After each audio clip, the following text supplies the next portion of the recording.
Well, he's going to get a third term. So Trump 28. Trump is going to be president in 28. And people just ought to get accommodated with that. So what about the 22nd Amendment?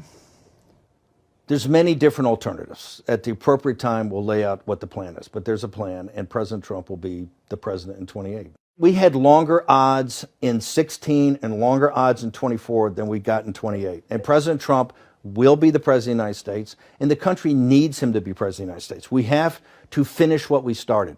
And the way we finish it through Trump, Trump is a vehicle. I know this will drive you guys crazy, but he's a vehicle of divine providence. He's an instrument. He's very imperfect. He's not churchy, not particularly religious, but he's an instrument of divine will. And you can tell this of how he's pulled this off. We need him for at least one more term, right? And he'll get that in 28. You're not driving me crazy. I'm trying to understand the coherence of the things you've just told me in the last few minutes. On the one hand, you've said the Constitution is fit for purpose.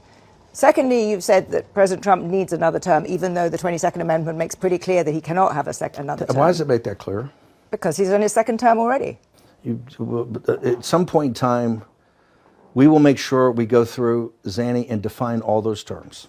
Okay? But even if you find a way to undermine you will be undermining the spirit of that amendment, even if you find some way around it. And to those Can the American people, if the American people, with the mechanisms we have, put Trump back in office, are the American people tearing up the Constitution? Would that be tearing up? Well, would the American people be going against the spirit of the Constitution, ma'am? I think yes, actually, because I think what you will end up with is a populist justification for a quasi-dictatorship. That's not true at all.